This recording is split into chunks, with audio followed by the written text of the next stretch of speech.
Who was the most medicated, Jubilee?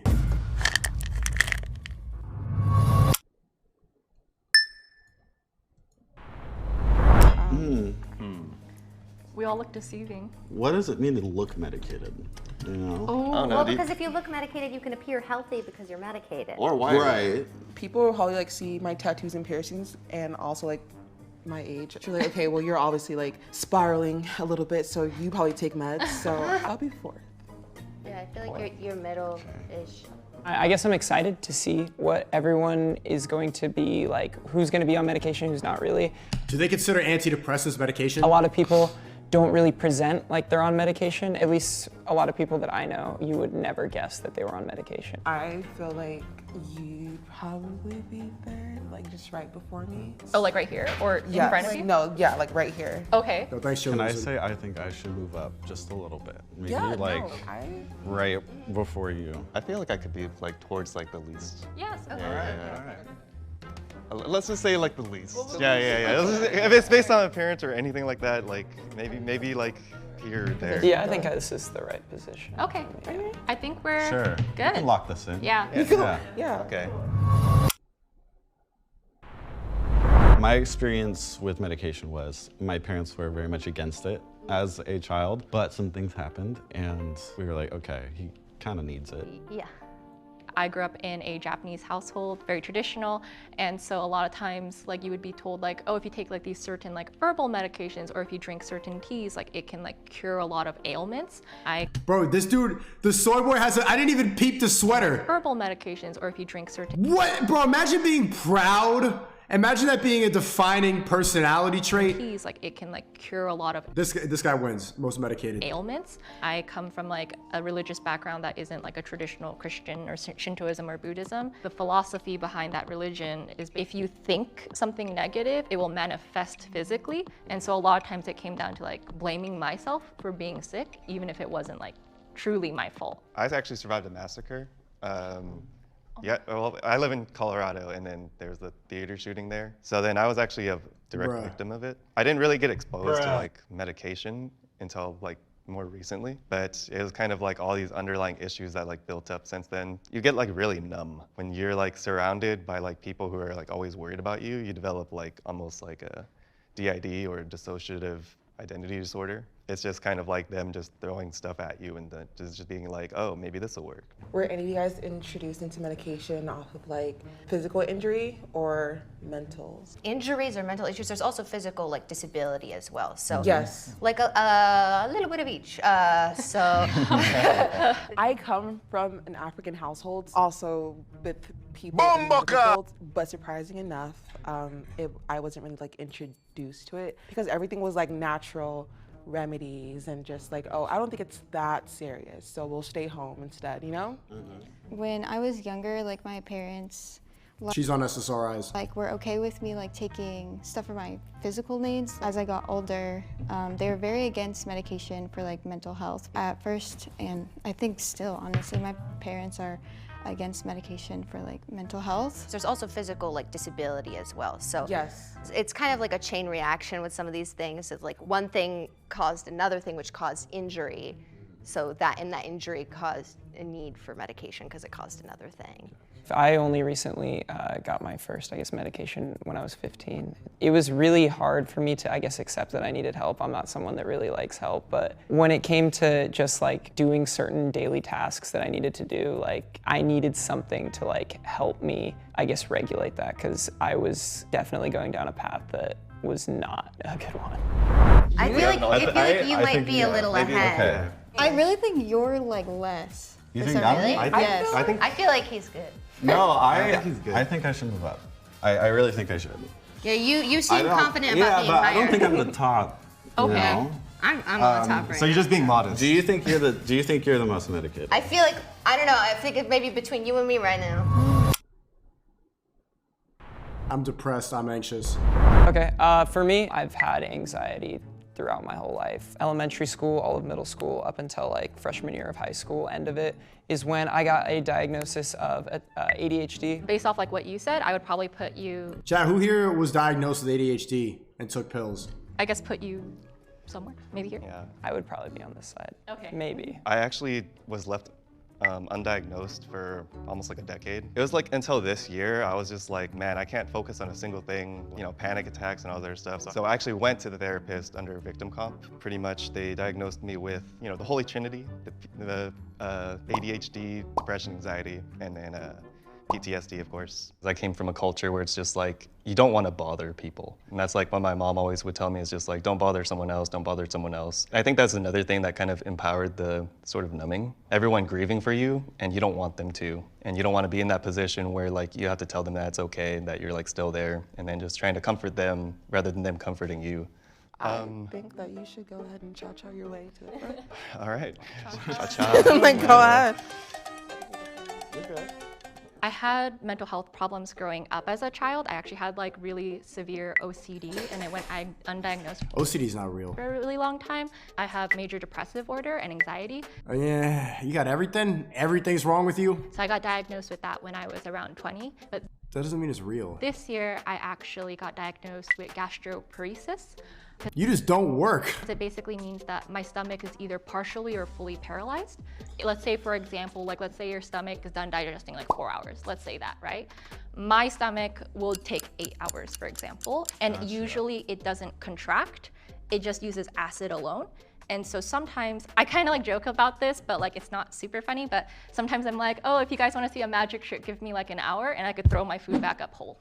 Oh my goodness, Yeah. great. Wow. I don't want to see a magic trick, but that's very interesting. No, thank you for offering though. Yeah. Yeah. I'll keep it here.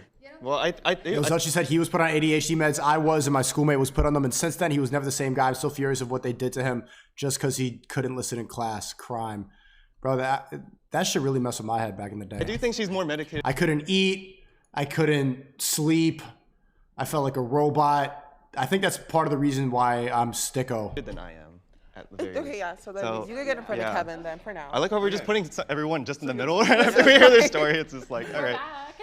Oh, I was diagnosed with ADHD when I was 6. I was off medication for a while because when I was 11, I was diagnosed with restrictive cardiomyopathy, which is a disorder in the heart, and a year later I got a heart transplant.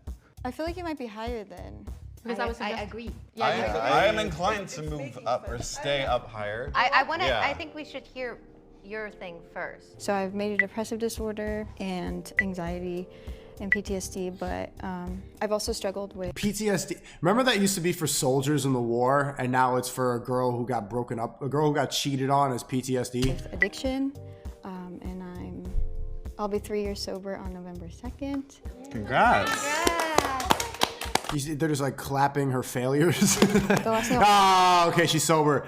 But they've never actually had a real problem. I mean, they have easy lives, and like this becomes their personality. It becomes their defining personality I want traits. to talk about is I also have a rare chronic illness. It's kind of like narcolepsy. It's called like idiopathic hypersomnia. And I basically You're just making shit up. feel like I haven't slept for 24 to 48 hours every single day. But there's only one medication that's FDA approved for it, so it's been a struggle. But I'm finally able to like hold a job, and I'm going to school also.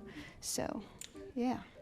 I feel like she should be in front of me, but behind her. I feel like you should be either above me or next to me. Yeah, the only reason why is because I feel like a lot of the stuff that you're dealing with also includes a lot of more verbal therapy.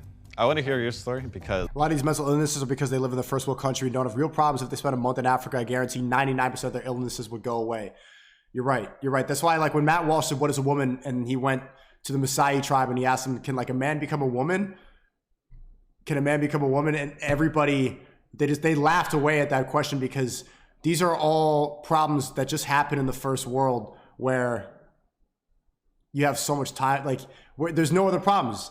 When you actually have to hunt to survive and you revert to your genitals, all of this disappears. Nobody has OCD in Africa. I don't think I'm the most medicated, but I can't get to read, you know? I think the first diagnosis I got was like anxiety, depression, but they didn't do any sort of psychiatric testing. They just kind of looked at me and they were like, man, weird.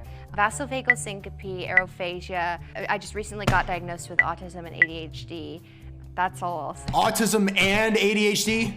And that's quite enough, I think. Do you guys want to be medicated? I don't want to take medicine. It's hard to keep up with, you know? It's like paying a subscription to live. As long as they're giving me a better quality of life and better as a person and want to live, then I want to take my meds. When I first started getting sober, I was in a rehab and they prescribed me like a whole bunch of different medications, but I believe that without those medications for my addiction that I wouldn't be sober today. So it like really helped save my life. I want having to take medications to be like the last resort, and I want to go through all the possible things that I could do before. I feel like we're all aware that the more medicine that doctors, give you, the more money they're making. So I don't know, it's like a trust issue type of thing, but also like if I really need it, like of course like for pain and whatnot. But again, let's go through all the things that I could do, and if those don't work for like helping me, all right, then give me the pills. So obviously I don't want to be on medication because it costs money, but I'm not a big fan of medical. Yeah, you do. You don't want to take personal responsibility, so you cling on to these illnesses. But I've never personally had a bad experience, but I know that that's not the case for most people. Because, Dylan, you trust it. So Yeah. like you have the trust. I So be trust before it, me. but maybe I don't like, certain side effects from certain things, I was unmedicated for 15 to 18 years, depending on how you look at it. I feel like I'm probably lower than you. There's a high chance. I'm okay with this. Yes. Okay. This I'm, structure. I'm good. Okay, we're good. Yeah, Locked locked in. in. Yep. In 7th, Mary. I told you vaccinated dude was gonna win. Come on, please be right. Some W this stream. 6th, Dylan. Dang, guys. 5th, Kevin. 4th, Elizabeth. 3rd, Joyce. 2nd, Steven. Okay. I knew it. So now what we're gonna do, we're gonna go Oh, through what we're actually taking. Perfect, love that for me. This would be a good reference video I could show to doctors real quick and appointments when they need to get the list. That's the most annoying part of it. I guess down the line again? Yeah, let's start with Mary. Okay. Well, I take no medications. I feel like if I went all those years being W. unmedicated and still fine, I'm still here living, I could do, a couple more decades. I will definitely continue to keep going down the holistic path, but it's also, I'm open to medication. I take one medication, take Vyvanse for ADHD. It just helps me with impulse control and all that. I'm actually on 3 medications. This is like the thing that's mainly changing is the antidepressants. Of course, Adderall for the ADHD. And when I'm too wired, they also put me on trazodone. So it's pretty much just like, here's an upper, here's a downer, and here's like... you're taking Xans and Addy at the same time. You don't feel depressed. I take 5. I take, this is called Zofran. I also take this one. This is called Remron. This is Ativan. I also take a scopolamine patch. And then my last one, which is my primary medication, Motilium. This one is actually not legal in the USA. It's not FDA approved. And the reason for that is because it causes Did you just snitch on yourself live? chance of a heart attack and stroke. So I get EKGs done just to make sure that I'm still within safe levels. Would you be able to survive without that medication? Currently, no, because it's the only known medication to treat my condition. Without it, there's a good chance I'll have to stay hospitalized for fluids and liquids. I could not sustain myself.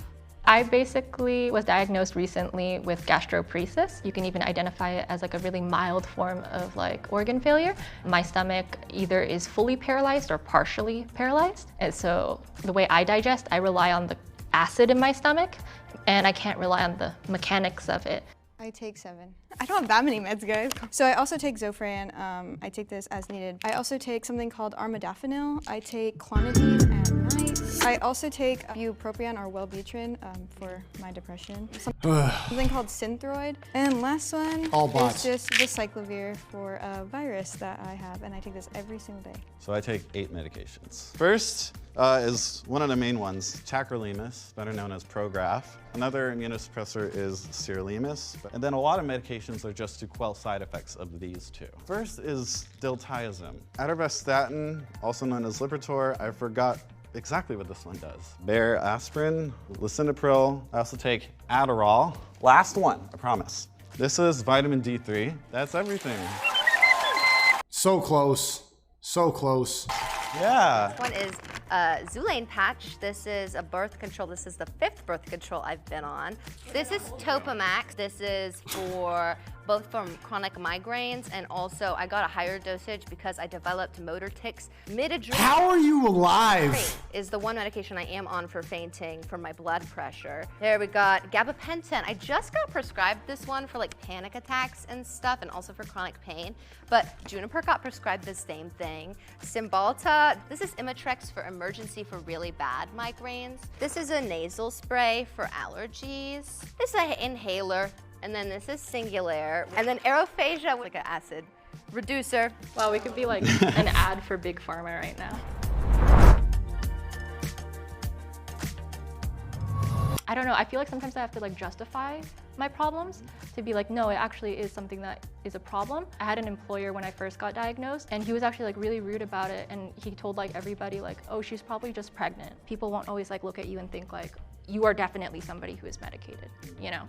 I just wish people could see that, like, just because you can't see an illness, just because it's invisible, doesn't mean it doesn't exist. Do you have any final thoughts you'd like to impart on someone who might be watching this? I mean, I really just... So close, so close.